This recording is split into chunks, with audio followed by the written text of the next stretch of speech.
بسم الله الرحمن الرحيم.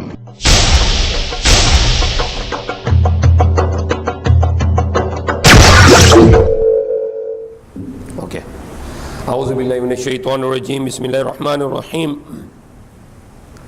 الحمد لله الذي نحمده ونستعينه ونستغفره ونؤمن به ونتوكل عليه ونعوذ بالله من شرور أنفسنا ومن سيئات أعمالنا ومن يهد الله فلا مضل له ومن يضلل فلا هادي له ونشهد أن لا إله إلا الله وحده لا شريك له ونشهد أن محمدا عبده ورسوله.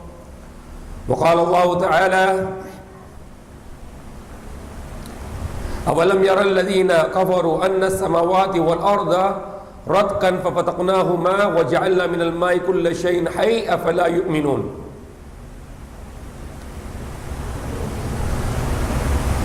This is the ayah number 30, surah number 21.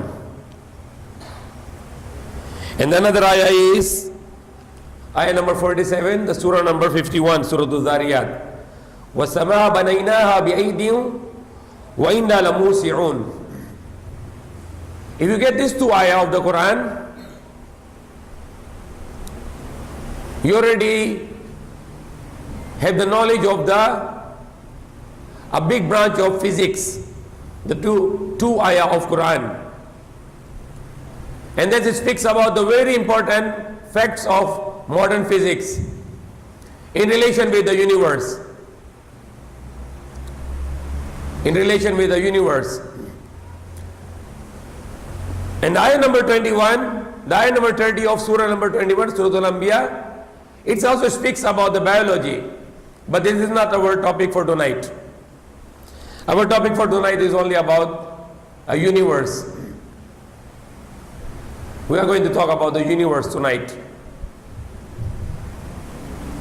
Now, what is the universe? If you are going to have some background with the modern scientific knowledge, that will be easy for us. A one known great creation which we believe of Allah subhanahu wa ta'ala, a giant creation which no one can estimate as of now. But if you go to the 1920, 1930, most of the scientists, they believed the universe is eternal. Eternal means no beginning and no end. That was the concept of the scientists. 1920, 1930 means 90 years ago. The scientists, they believed the universe is eternal. Walang hanggang, no, walang umpisa, walang katapusan. No starting, no beginning, no ending. That was the scientific belief. The scientists believed that.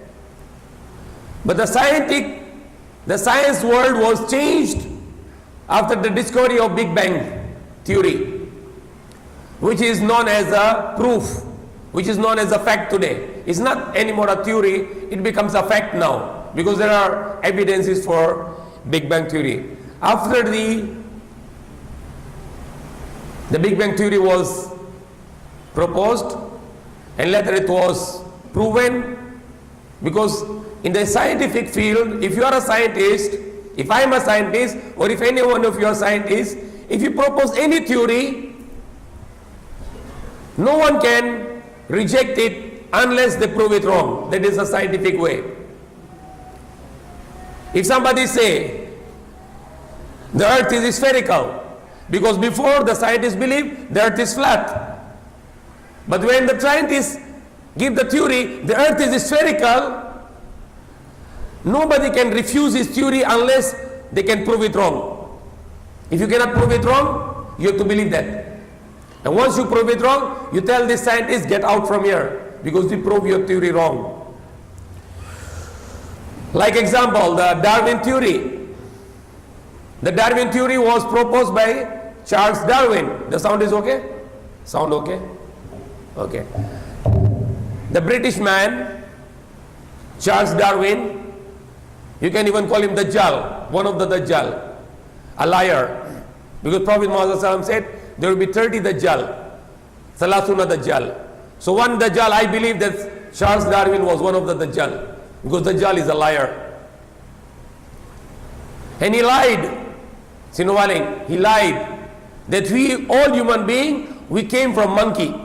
Our ancestor was monkey. He lied against the creation of Allah. And that was the basis of modern atheism. Because of the Charles Darwin theory, the modern atheism was born. And people, they started to refuse God by the help of the false science, not the true science. But the true science today, they are refusing the Darwin theory. They say Darwin theory is rubbish, for the garbage, for dustbin. There are most of the scientists in the world today, a big number of scientists today, they are refusing the Darwin theory and they are proving it wrong. And the Darwin theory was never be proven right. So there are many theories which always proven wrong. For example, I always give one of my own experience. When I was in my high school, I studied the physics. That was 1985. I studied the biology, I studied the chemistry, I studied the physics. And my physics teacher was making a diagram on the white blackboard. There is no whiteboard before. We don't have any whiteboard. We have blackboard and chalk. On the blackboard, he put the earth in the middle, and he put the sun in the middle, the arrow, and he put the 9 planets rotating around the sun. He taught me, my teacher of physics, I respect him, but that was the available theory he has. He showed the sun in the middle, not moving. Only the 9 planets in solar system are moving. I remember it as is like us today. It's in front of me right now. I can remember it very well that my teacher is making the sun in the middle and he making the 9 planets rotating the sun with different speeds. Whereas the speed of the sun is 100,000 kilometers per hour. But when I read myself in the Quran, in Surah Yasin, Allah subhanahu wa ta'ala said, after discussing about the day and night, sun and the moon, and Allah said, the last part of the ayah, kullun fi falaki yasbahun. Kullun, everything in the universe, in their orbit, yasbahun, floating. There is no better word than the floating for the bodies rotating in the universe. No other word except the floating. They are not running, they are not walking, they are not flying. The perfect word for the celestial bodies like the sun and the moon and the planet and the stars, the earth, their movement is floating actually. Yasbahun, floating. You cannot use any other term beside the floating. Because when you see the celestial bodies in the universe, they are not running, they are not driving, they are not like motorcycle, they are not flying. Flying is really different. You have to take off and take down. But the celestial bodies in the universe, they are floating smoothly. Even though the speed is very fast, but we can see they are floating like a ship. The perfect verb to use for those motions, the perfect verb used in the Quran. Kullun fi falaki yasbahun. What is meaning to say? This not only the earth is rotating, moving, not only the moon or the planets or the star. Allah is saying kullun fi falaki yasbahun. Everything is rotating in its orbit because there is a magnetic field. For example, nowadays the scientists, they make the satellite, a big satellite. They put on the rocket, and the rocket will go with a mighty power. We can also explain this phenomena in the Quran in Surah Rahman. Not now, maybe next time or later. When the rocket will bring the satellite in the space, outside the gravitation of the earth, this satellite will make the orbit by the will of Allah and it started to rotate. So those satellites we are using it for signals, for telephone signals, for cell phone signals, for television signals, for so many purposes. Those satellites will get the signals and then they can transfer it to the other part of the earth. Because our earth is not flat, but our earth is spherical. You cannot bring the signal down to the earth, to the other part of the earth, unless it must go to the satellite, and the satellite will bring it to the other part of the earth. That is the phenomena, that is the purpose of the satellites. So even the satellites will go out in the space, and they will start to float also. Allah will make orbit for them, because of the system which Allah made, which is the magnetic field. We saw in Mall of Asia, the back of the Mall of Asia, they show us some pictures. They are going to have some amusement. They're going to make a room, and they will have some kind of air inside. And once you put some belt and something, when you go inside that room, you will fly. You will not fall down, because it will remove your gravitation.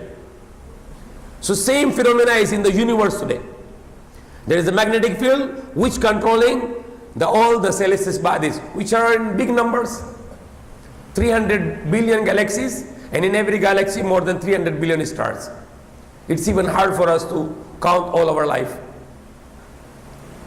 And that's what my last week lecture, that I propose a theory that the throne of Allah is the one producing this energy to control the universe. Otherwise, what could be the purpose of the throne? Why Allah made this mighty throne, which is bigger than the universe?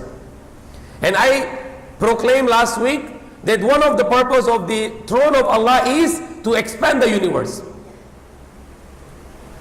So the wrong teachings by some groups and some scholars, na'uzu billah, may Allah forbid us to even to speak about this, na'uzu billah, that the theory, the belief, the aqidah that Allah is sitting on the throne is shirk. If you say Allah is sitting on the throne, that is shirk, because Allah is need His creation now, and Allah is as-samad, wala siya may kailangan. He doesn't need anything. So why Allah need to sit in the throne? That is shirk. And there's the beliefs of the Catholics. The Catholics believe, yung si Diyos Ama upo sa trono, tapos yung kanan, yung anak niya na upo. That is the beliefs of the Catholics. If some Muslim going to believe this, then they are just believing like Catholics. There are mutashabiyat in the Quran, when which Allah said not to fall in those mutashabiyat, just leave it. Just go for the muhkamat.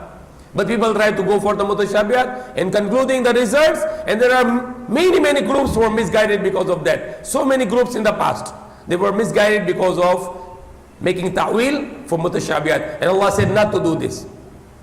Mutashabiyat, the similarities, apparently similarities, but Allah is not similar to anyone. Laysa kamisli shay'un.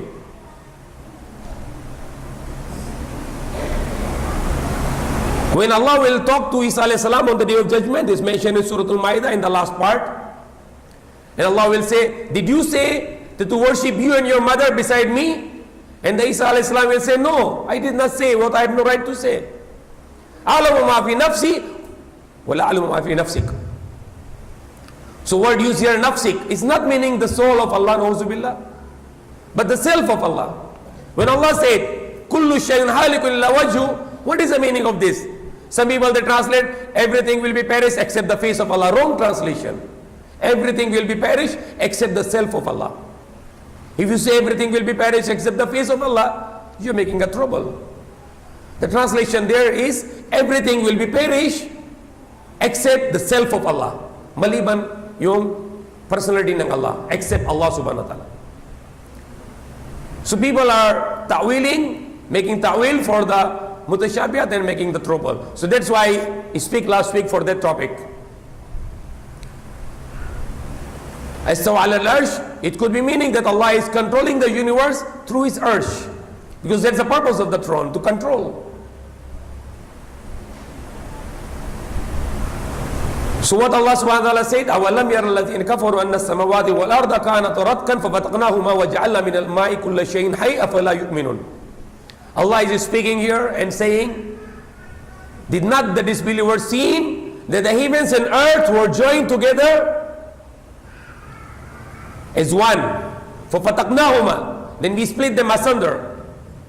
وَجَعَلْنَا مِنَ الْمَاءِ كُلَّ شَيْءٍ حَيٍّ, and from water we bring out all the living things. أَفَلَا يُؤْمِنُونَ, so they will not believe. And the other ayah, Ayah number 47, surah number 51, surah Al-Zariyat. And then the heaven, the sky, we built it with might, with power. وَإِنَّا لَمُوسِعُونَ, and we are expanding it. So when you combine these two ayah, and you will present to the scientific world, and you say, whatever you proven through the Big Bang theory was not a new theory. It's not the 50, 60, 70 years ago you proposed that theory. No, it's in the Quran 1,400 years ago. And this Quran is from the creator of that universe. And he said that the heavens and the earth means all the universe, including all the celestial bodies, the stars, they were joined together. فَفَتَقْنَاهُمَا, then we split it asunder. And when you go to the other ayah, وَالسَّمَاءَ, that Allah said we created the heaven, meaning here is universe, with might, with power. So what the scientific theory, the Big Bang theory said, when this universe was one mass, and they started to believe that universe is start from nothing, so universe is not eternal. If you believe universe is eternal, then you believe universe is God. But when you say universe is starting from nothing, it means there is a creator who started that universe, Melika. And the scientists said that Big Bang theory was a mighty power, was a great power, an unstopped energy, a non-stop energy. How many years ago? 13 billion years ago.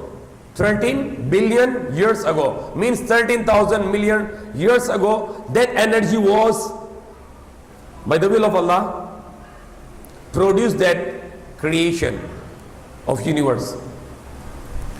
And when Allah make this energy to split all the bodies in the universe, the stars and the sun and the moon and the earth, and the scientists believe that Big Bang theory was the reason behind that was the mighty energy. And what Allah said in the Surah Al-Zariyat, and we created the heavens with might, with power. Because you need a great power to create a great universe. The size of the universe, I always give my quotations here. If you need to travel in the universe, you need to travel for 93 billion years. Not with the walking speed, not with the motorcycle speed, not with the car speed, not with the airplane speed of the light. 300,000 kilometers per second. You travel with that speed and you travel for 93 billion years. Start to the end. 93 billion years. How big is the universe? We cannot estimate the creation of Allah. How much more we estimate the greatness of Allah. People are thinking about the Allah which is not allowed to think. Ibn Abbas radiallahu anhu narrated, Prophet Muhammad said, "Tafakkaru fi khalqi Allahi wa la tafakkaru fillah." That is a great knowledge for us. What should we do? Tafakkaru fi khalqi Allahi wa la tafakkaru fillah. Think on the creation of Allah and do not think in the self of Allah. Once you started to think in the self of Allah, you will be deviated. You will be misguided. You'll go away from the Iman. You lose your Iman. And once you think in the creation of Allah, your Iman will increase. يَتَفَكَّرُونَ فِي خَلْقِ السَّمَاوَاتِ وَالْأَرْضِ رَبَّنَا مَا خَلَقْتَ هَذَا بَاطِلًا فَقِنَا سُبْحَانَكَ فَقِنَا عَذَابَ النَّارِ. They think about the creation of heavens and earth. When you see the Muslim scientists after the Prophet Muhammad ﷺ time, they were not only the Muslim scholars, no. They not only read the Quran and tafsir and hadith, no, not only that. All the Muslim scientists before, they were all scientists. All the Muslim scholars before, they were all scientists. All scientists. Like the great physician Ibn al-Haytham, the one who gave the structure of the eye. He is the one who started to make the camera. He's the one who started to give the laws of physics. He's the one who's researching about the astronomy. Ibn al-Haytham. He was a scholar, he knows about the Quran, and he was a physicist, he was a scientist. Jabir bin Hayyan, Razi, Ibn Sina, a physician, a great physician in Spain, in Muslim Spain. Abul Qasim, he invented the 200 instruments of surgical instrument, which are still using today in the modern hospitals. 200 instruments, surgical instruments. And they were all doing operations, surgeries, eye surgery, heart brain surgery, all kind of surgery. They were doing it 1,000 years ago. They even make the surgery for cancer, for tumors. The Muslim scientists 1,000 years ago in Muslim land, they were doing the surgery for cancer.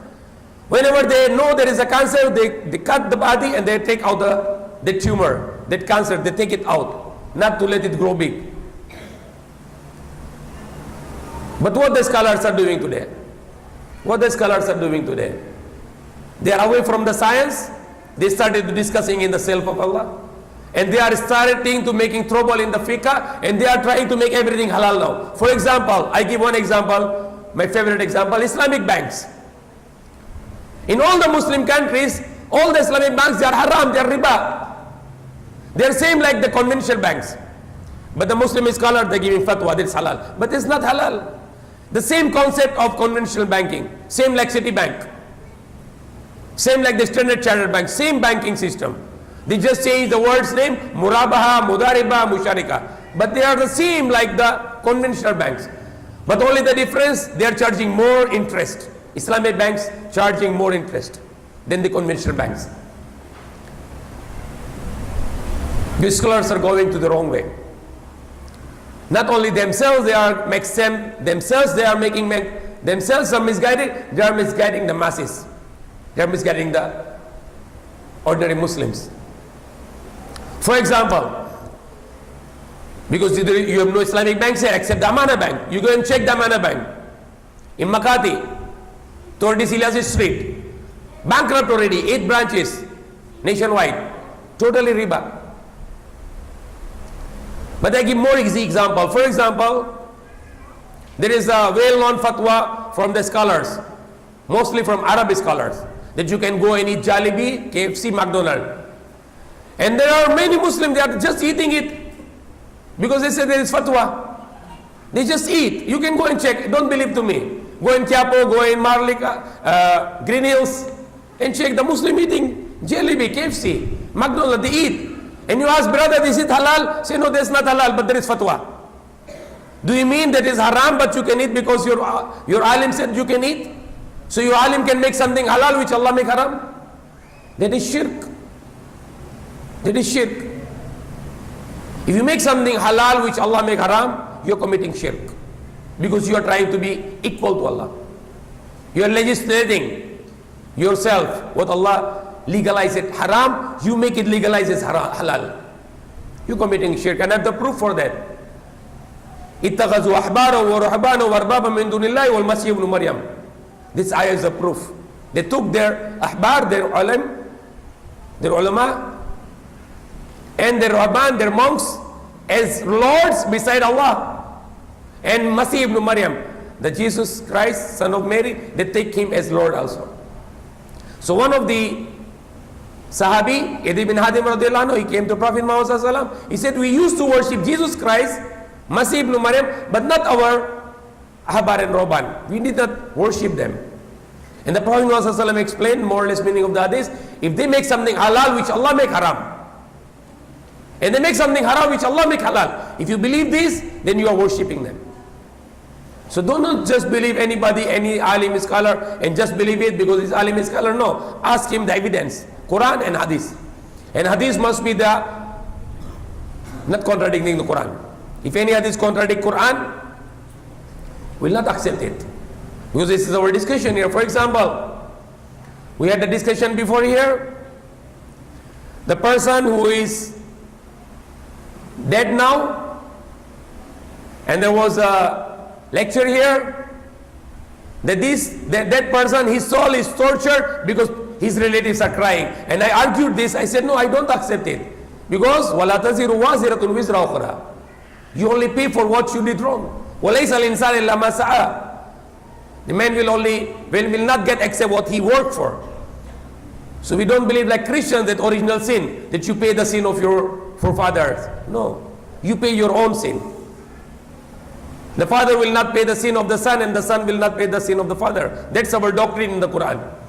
And it is also the explanation of Aisha radhiyallahu anha. She also said that that soul of that person will not be punished because of his relatives. And she also quote the same ayah. وَلَا تَزِرُ وَازِرَةٌ وِزْرَ أُخْرَى وَلَيْسَ الْإِنسَانَ إِلَّا مَا سَعَى. So either this hadith need to explanation, or either maybe somebody fabricated it, because there are many fabricated hadiths even in Bukhari. We just recently printed in Bukhari, there are 4 hadiths. Sulaiman alayhi salam has 60 wives, 70 wives, 90 wives and 100 wives. It cannot be all 4 right. So we have no need to just accept blindly, because the ruling of the hadith, even the Imam Bukhari said, if any of my hadiths contradict the Quran, take it out from my book. So we are not going to be misguided, because we have the Quran, Al-Furqan, criterion between wrong and right.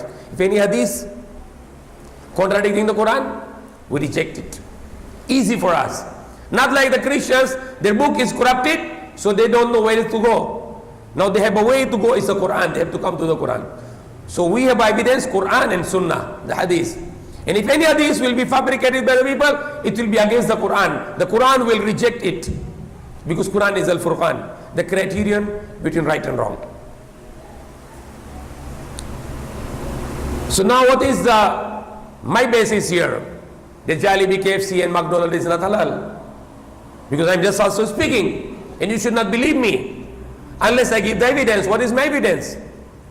Maybe somebody don't know what is my evidence, but I already explained it before, and let's say it again now. In the Quran, Allah subhanahu wa ta'ala said 4 things prohibited.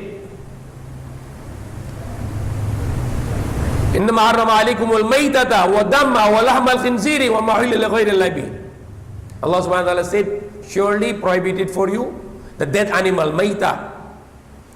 You hayo hindi nakatai. If any animal not slaughtered, you cannot eat that. Wadama, the blood. Walaham al-khinzir, karni ng baboy, the flesh of the swine. Wama uilla li ghayri llahi bih. If somebody give you any food not mentioned in the name of Allah, you cannot eat that. It must be slaughtered in the name of Allah. And if it is not slaughtered, only sweet dish, for example. Somebody said, okay brother, we have a fiesta, we give you the food for the fiesta, pagkain. You can eat this? No, because it is in the name of the idols. Somebody invite you for the Christmas party, you cannot eat because it's in the name of shirk, because they believe the Son of God, that is shirk. And if somebody slaughter in the name of other than Allah, animal, you cannot eat because it's in the name of Allah slaughtered. Hindi kada sa pangalan ng Allah. So na Jollibee, KFC, McDonald's, they don't slaughter the meat. Hindi sila katay ng manok. They kill the chicken with current, sa kuryente. That is dead animal. You cannot eat the dead animal. Allah said, Al-Mayta, haram. Wadama, the blood. So most of the Christians did not need to wash the meat, because they believe the blood is okay for them. They eat the blood. So the blood is contained there. Mayta, the blood. The dead animal plus the blood. Walaham al-khinzir. And whenever they cook, they have a normally pork dish together. So there is contamination. For example, some people, they go to the Pizza Hut and they get the pizza and they say it's only vegetarian. What about the plates? They cook the plates. It contains the animal fat. It contains the fat of the pork, because they use the same fats. What about the ingredients? And what about the contamination with the meat of the pork and other haram things, haram ingredients? So the best thing that you should go in a Muslim place to eat. And if that Muslim is fooling you and is not giving you the halal, then Allah will punish him. At least you can say to Allah, I go to the Muslim to eat. So it's very clearly here, maita, dama, the blood, and khanzir is available in those stores. How you can go and eat there. And nobody say that it's halal. They say that it's fatwa. They always say that it's fatwa. They don't say that it's haram. I asked, brother, why are you eating in KFC? Is it halal certified? He said, no, this is not halal. I said, where is halal restaurant? He said, halal restaurant is there. Why do you eat in KFC? He said, because there is fatwa. It means your scholar can make halal something which Allah make haram. And you accept this? Then you're worshipping your scholar. Because what Allah make haram, no one can make it halal. And what Allah make halal, no one can make haram. So we should not be blind. If anybody says something, even me, myself, I say something, and you think I'm wrong, ask me the question. That's why every time I finish my lecture, I want everybody to ask me if you're not agree with me. And I can answer for what I said. And if I cannot answer, then don't believe to me. So what I said here, I said with authority. There is a very common saying with some of the people. Mostly many scholars I hear like this speaking. And usually they follow the saying of one of the scholars before, I think. And they always say like this after finishing the lecture. Whatever I said here, whatever is correct is from Allah, and whatever is wrong is from me and from shaitan. So I always think and I confuse why they speak like this.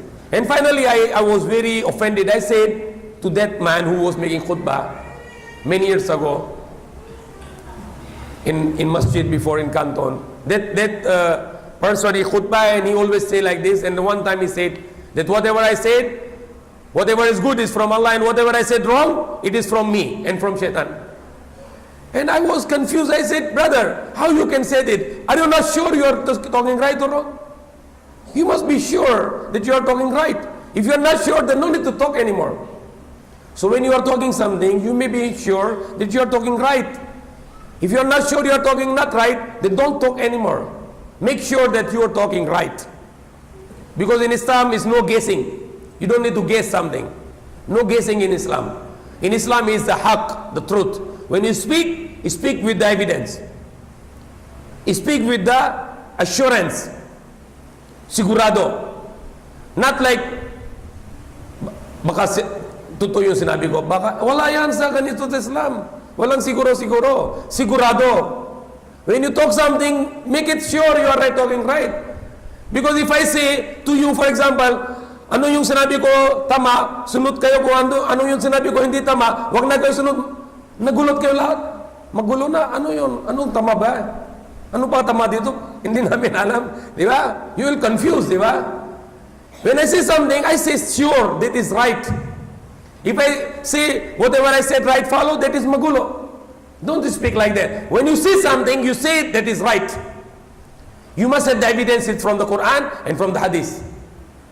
And if you don't have any Hadith, you don't have any ayah of the Quran to support your statement, and no Hadith to support your statement, do not say that. Because Islam is not your property. It is the religion of Allah. It's not a joke. When you speak about Islam, make sure that you speak right. Prophet Muhammad said, if you cannot speak good, then better keep silent. Shut your mouth, don't talk. Talk a little, but talk with surety, with assurance that you are speaking right, and you are speaking from the Quran and from the Hadith, the authenticated Hadith, which is not contradicting the Quran. If any Hadith contradict with the Quran, keep it aside. That's all. This is the only source we have. The Quran, and the Quran explained first by Quran itself, and then the next the Quran explained by the Sunnah, by the Hadith of the Prophet Muhammad. Because the first source of the Quran, to tafsir of the Quran, it must be from the Quran. For example, when you start the Quran, Surah Al-Fatiha. Now you go for it, Ihdina Sirat al-Mustaqim. Ihdina Sirat al-Mustaqim. We say to Allah, oh Allah, guide us to the straight way. Now look in the Quran, where the Quran said? Where the Quran answer about Ihdina Sirat al-Mustaqim? What is the Sirat al-Mustaqim? I wanted to know from the Quran. I want to do research inside the Quran. Where the Quran said Sirat al-Mustaqim? And if you will research it, Allah will give it to you. So now I am asking here. The first surah of the Quran, Allah said Sirat al-Mustaqim. What is the explanation of the Sirat al-Mustaqim? From the Quran. Before you can go to Hadith. Get the answer from the Quran. Because Quran gives you the answer. Anybody can answer here? Sirat al-Mustaqim.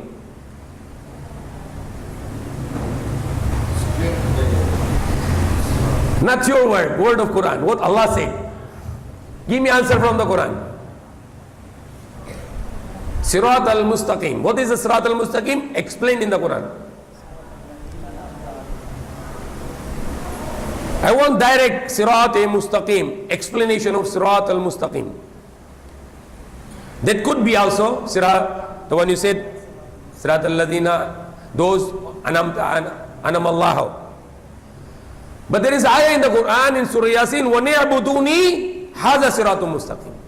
That is a literal translation, tafsir of the Quran from the Quran itself. وَنِعْبُدُونِي, and worship me, become my slave, هَذَا صِرَاطٌ مُسْتَقِيمٌ. So very easy. You want to know what is the Sirat al-Mustaqim? Become the slave of Allah. Worship Allah, that is a straight way. Live and die for Allah, that is a straight way.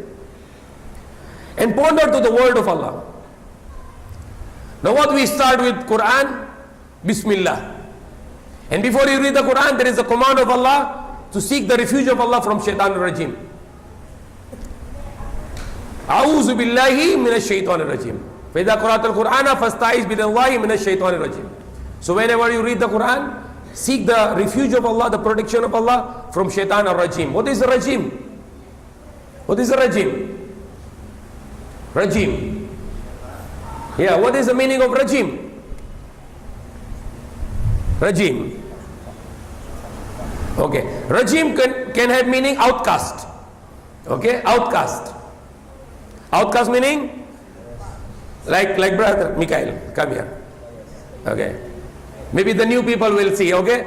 Okay. For example, he is my worker or my staff, and now I get mad, I say, get out, outcast. That is Rajim. Sorry. That is Rajim, outcast. Because Shaitan is very close to Allah, Muqarrab. And then he refused the command of Allah. Allah said, out. Rajim. Palayas. But when you go to the literal meaning, very important to learn the literal meaning. Rajim. Rajim is coming from Rajam. Rajam. Rajam is babato. Rajim, sino babatoin? Siyang rajim. The person you stone, that is rajim. And that is done by the Prophet Ibrahim alayhi salam. When he was going to slaughter his son, sacrifice his son, the Shaitan came to him and said not to do this, maybe you mistake only or something like this. And the Prophet Ibrahim, he threw him the stone 7 times. Rajim. Rajam, rajim. A person who is stoned, that is rajim. Outcast, brother say the one who is la'na of Allah, curse of Allah, and many more other meanings. May Allah knows best. Hassan, you will be speaking, Hassan. Okay, now, very important thing which I want to share before I can start question answer. And Hassan will be speaking, Hassan beta? You will be speaking beta, inshallah. Huh? Sit down. Okay. Very important thing now, Bismillah. Bismi is ba ism. Ba and ism, you will join it, remove the alif, Bismi. In the name of Allah. Sagalan ng Allah. Bismi. Ba ism. Now Allah. What is Allah? When you ponder it, and which I research, when you say La ilaha illa Allah, 4 words. La, no. Ilaha, God worthy to be worshipped. Illa, except maliban. Allah, Allah. No God except Allah.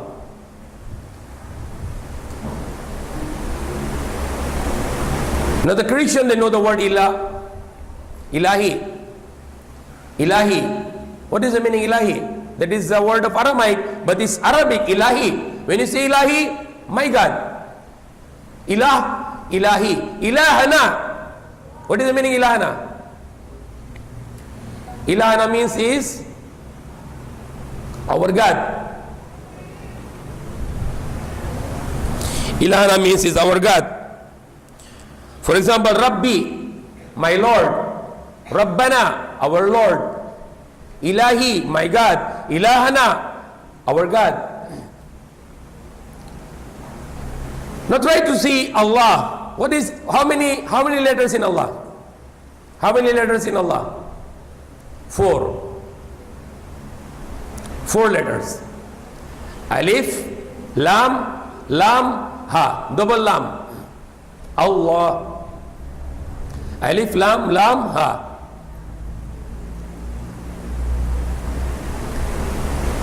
If you put the Al, which is starting with the names of Allah like Ar-Rahman, Al-Rahim, Ar-Rahim, Ar-Rahman, Al-Kareem, Al-Mujib.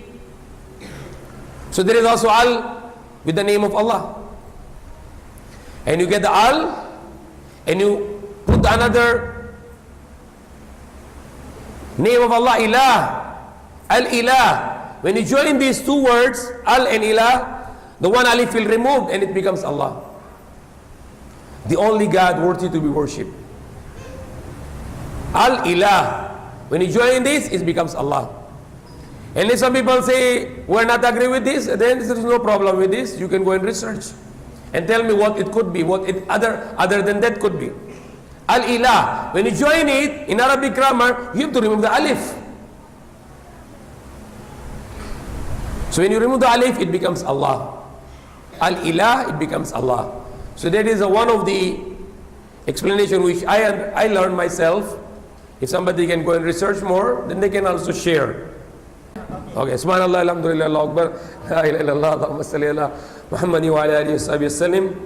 ربنا آتنا في الدنيا حسنة وفي الآخرة حسنة وقنا عذاب النار. Amin. Our Lord, give us good in this world and good in the hereafter and save us from hellfire and enter to us in Jannatul Firdaus.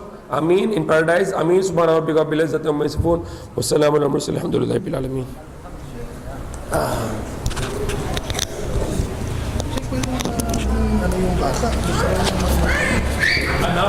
Call now.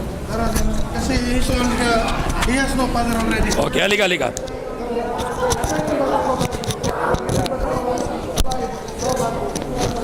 Dapat kanina. Already 11 years old. He has no father. Must be. Okay, halika. Come here. Okay, everybody witness. Okay, stand up here, okay. Suddenly he approached me. Hussein Isa Sirik, beta. Make sure, beta. Suddenly approached me and told me he wanted Okay. to